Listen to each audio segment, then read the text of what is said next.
is time for America Decides, and Dr. H.S. Ikanku has all the gist. Prof, you're welcome. Thank you. So what do we have today? Good to see you. So I'm just going to take it off. Right. Okay. Good evening. Welcome to America Decides. Trump's two-time running mate and former Vice President Mike Pence has said that he would not be able to endorse him in the upcoming election. This is big news. This man was beside Donald Trump for his entire term of office as his number two man, his right-hand man. And today, a few years from being the right-hand man to Donald Trump, he says he cannot endorse the same man who he served in the Oval Office. Very big news breaking out there in the US.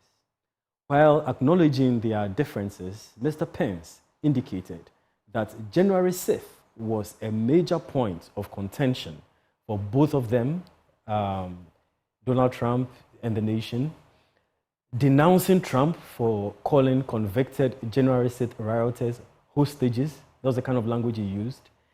Pence has also said that he would not vote for Biden either, so holding out his vote between the two candidates.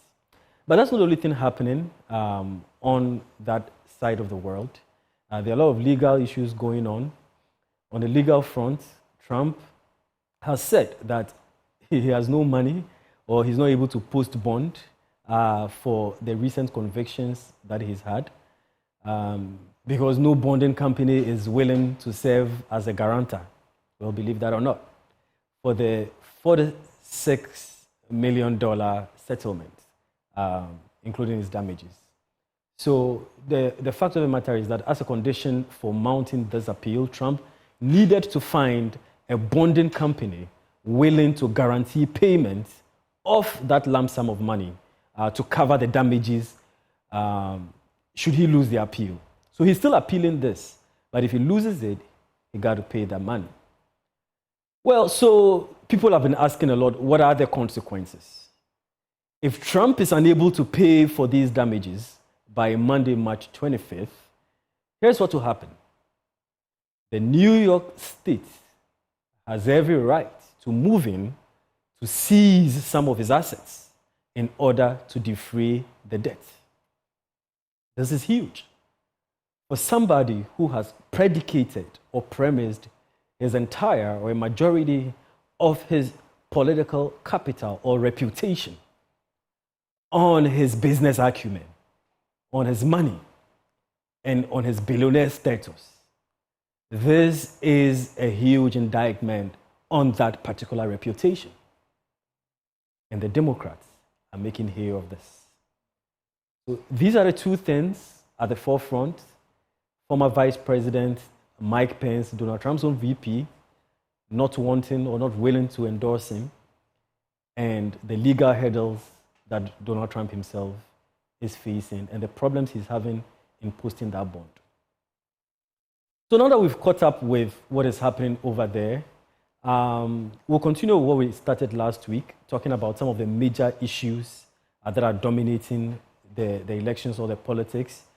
People have always been concerned or worried about moving beyond the personalities. What are the issues that center in this election? So we'll now turn our attention.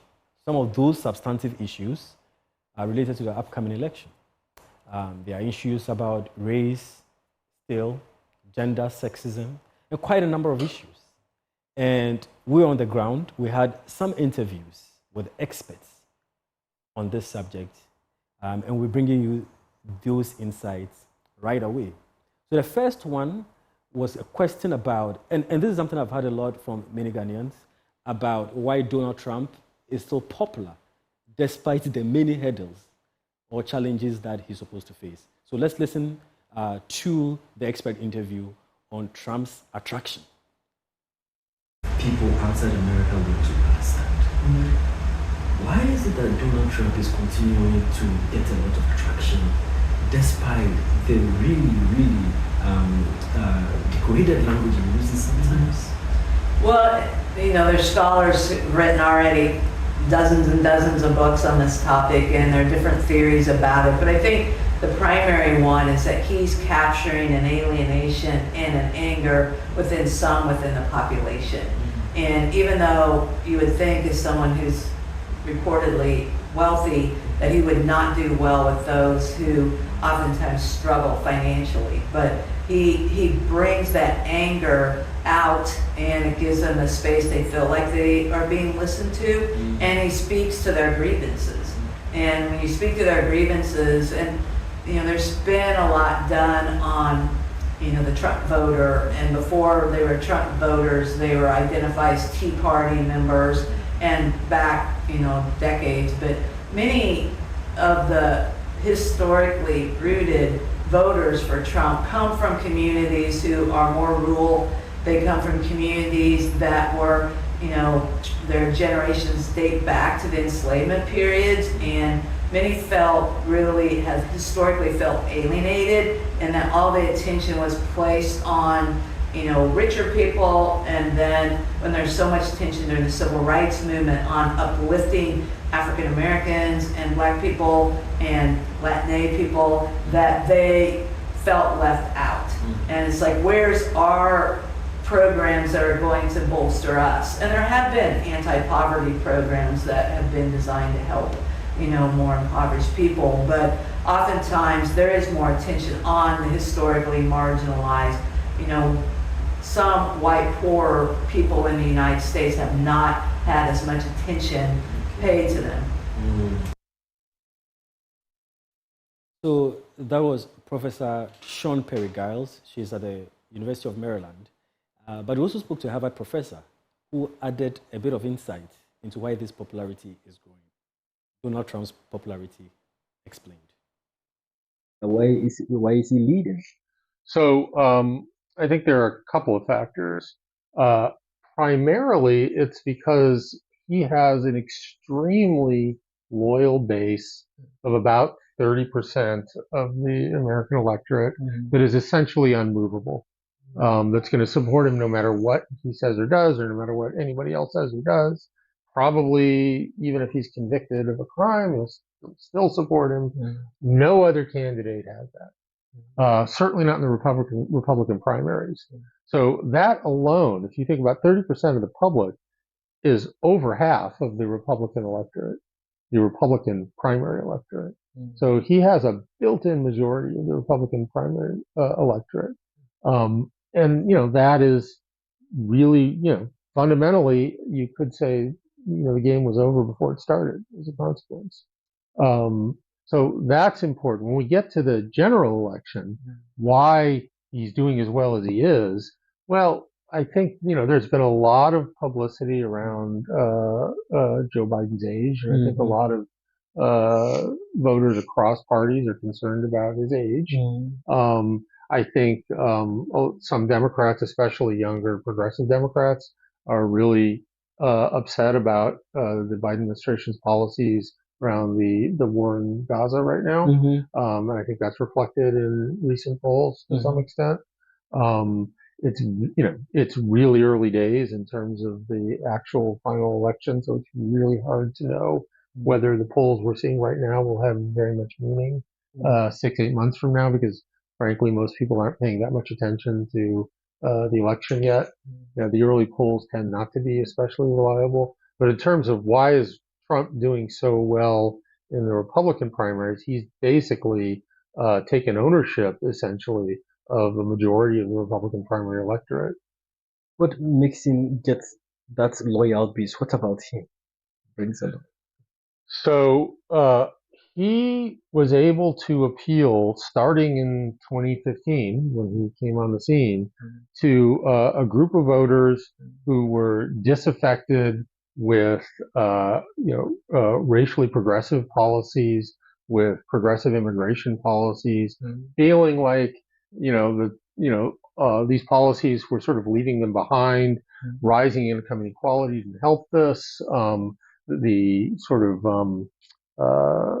the loss of industries in places like West Virginia, for instance, as kind of coal shut down and employed fewer people. But the shift to clean energy being perceived as harming disproportionately folks working in the traditional energy industries. So factories shutting down in small towns, rural voters seeing their communities increasingly suffering from opioid addiction, lots of sort of feelings of economic and social struggle and hardship among kind of working class and poor communities, especially white working class and poor communities. Trump was able to tap directly into that resentment of social programs that were perceived, rightly or wrongly, as disproportionately benefiting, and I'll use air quotes for this, those people, the others. Yeah. So a good example is the Affordable Care Act.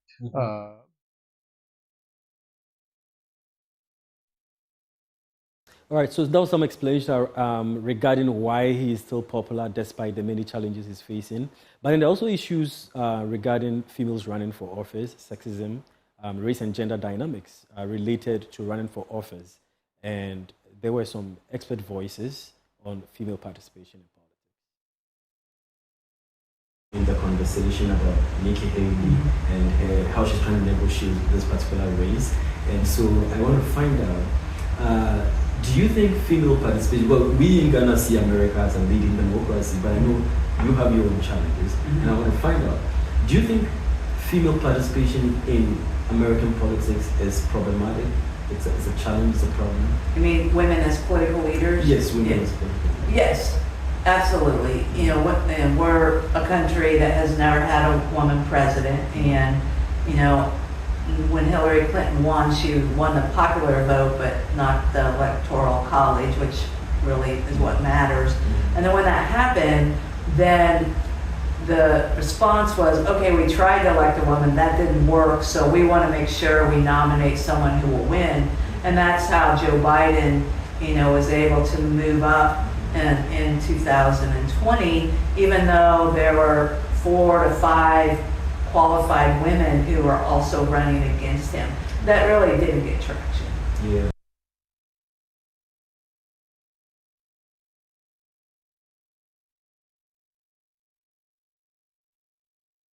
So we'll delve deeper into some of these issues that are emerging in subsequent editions. Thanks for watching American Decides. My name is Echi Sikanku. Back.